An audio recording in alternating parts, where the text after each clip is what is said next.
Glasses half full. Thank you, thank you. Okay, it is time once again for History Strikes Back. Now, this is the time of the program when we focus on the air date or date of air and look back at some of the things that happened on that particular day or this particular day. Anyone can go to Wikipedia, I suppose, and find things out. But I've also found that Wikipedia doesn't tell us everything. No, you think? I always manage to find one or two items that escape George Soros's nearly dead eyes. My goodness, you really don't like that guy, do you? You mean the decrepit Nazi socialist that inhaled too much poison gas during the First World War? Yeah. All right, find me someone who does like him. All right, for April 13th in history, we have some of my notes here. I have Henry IV and the Huguenots, the Edict of Nantes. The Huguenots, I won't go into the story of the Huguenots today. It would be apropos, I suppose. Yeah, it actually would. Since we have two Huguenot descendants here in the studio. But basically, Protestantism was outlawed in France. It was outlawed in other countries as well, but we'll focus on France and the Edict of Nantes. And the king that was in power, which was Henry IV at this time, 1598, he issued the Edict of Nantes, which said it's okay to be a Huguenot. We're not going to string you up or kill you. Oh, well, that was nice of him. For not being Catholic. Yes, isn't that wonderful? Yeah, they're very kind. Yeah, but guess what? What? A few years later, it was revoked. Of course. And it was bad to be a Huguenot again in France. So, yeah. Welcome to America. We like you here.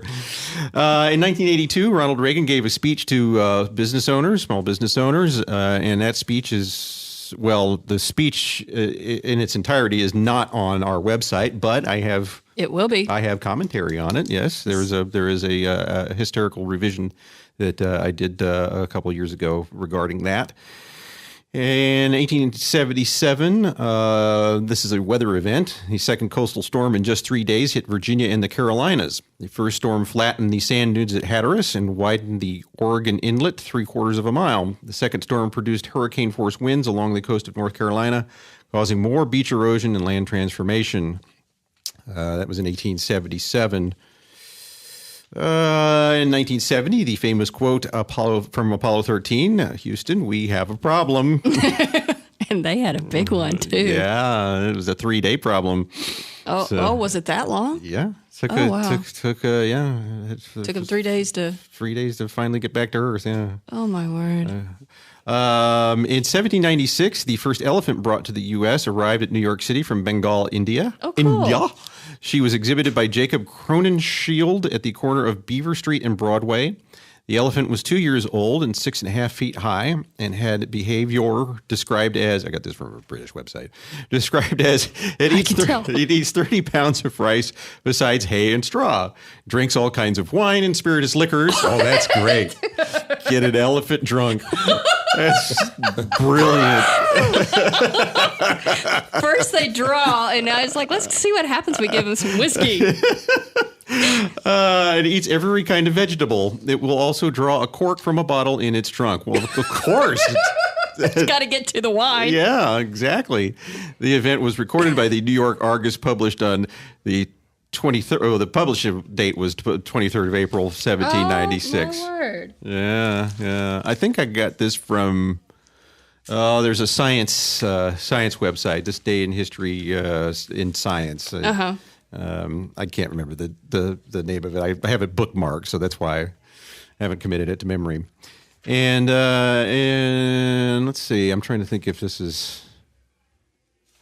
Oh, in 1939, Wuthering Heights was released, which is actually a really nice movie, which features Laurence Olivier and Merle Oberon, who was his wife at the time. Oh, so the movie was released in 1939? Yes. Okay. Yes. Yes, because, folks, there is a book. Yeah.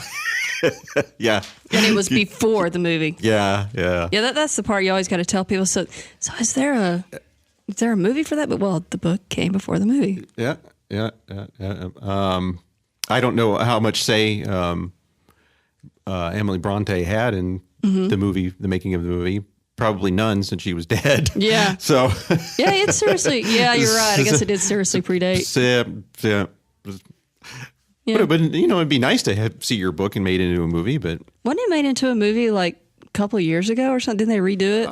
I'm sure they always. Yeah, I'm thinking of something similar. They always attempt to redo things and make them better. Yeah. Or claim that they're better. Not always. Just look at Psycho for one.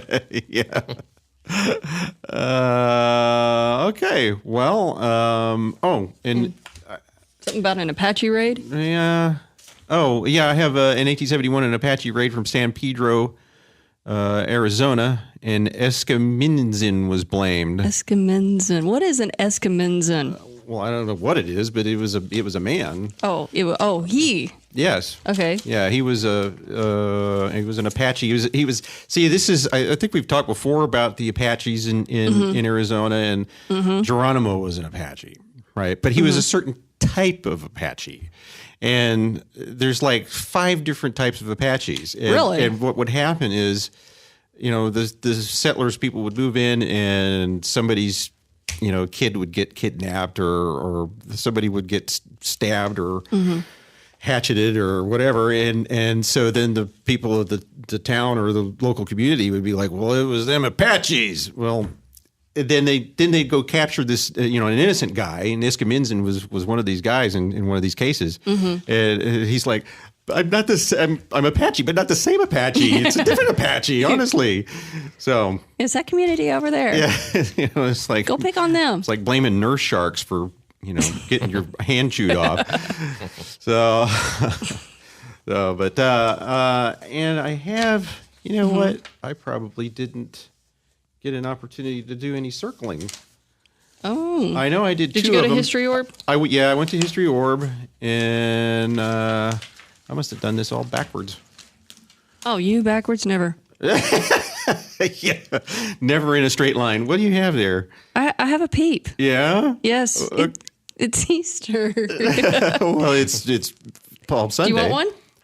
No, thank you. Okay. You want one, Mr. Morris? Oh, no, thank you. I'm trying to. Sorry, this is that time of year where I have a seriously bad Easter candy habit, and I see. so it's pardon me as I Oh well, go ahead. So I plan on after the 21st of finally getting off the habit, but for now I'm just gonna bite little ears. Pardon you? Well, I'm the gouverneur, so I can pardon you. I'm going to eat their ears and then their eyes and then their little noses. In 989 on Anno Domini, the battle at Ibidos, Byzantine Emperor Basileus II beats Bardus Phocas. Focus. Bardus Phocas. Yeah, I bet his name was made fun of quite a bit. Hocus Pocus, perhaps. Bardus Phocas, Fardus. Smokers. What has been smoking? And 1180 is Republic Day of Geinhausen. I don't know. I'm going to have to look that one up. This is what I get for doing things backwards, non-linearly. Yeah. Well, you find the oddest names. I think my favorite one was that one Slavic something or other that was about 10 pages long. The Icelandic one? Yeah, yes, that's it. It was the Icelandic Football Club is what it was. Was that what it was? Yeah, it was founded in 18-something or other. Like it had more Z's and T's than it did vowels. Who cares about that? Who knows? Sounds exciting. Who would? Did you play football? I wanted to, but my hip was bothering me, so I couldn't do that. Yeah. Oh well. Oh, that's right. Yeah. Let's see. George Frederick Handel's oratorio Messiah was performed for the first time at New Music Hall in Dublin in 1742. I have in 1959, the United States Air Force launches Discoverer 2 into polar orbit. That's another one I'm going to have to research. Yeah. Let's see here. You want me to look that up? Sure. Look up Discoverer 2. What specifically am I looking up? Discoverer 2, 1959. Okay. Oh, well, speaking of crusades in 1250, we have the Seventh Crusade is defeated in Egypt. Louis IX, or Louis IX of France, is captured. And then You want to talk about Discoverer 2? Yes, go right ahead, please. All right. So Discoverer 2 was a cylindrical satellite designed to gather spacecraft engineering data and to attempt ejection of an instrument package from orbit for recovery on Earth.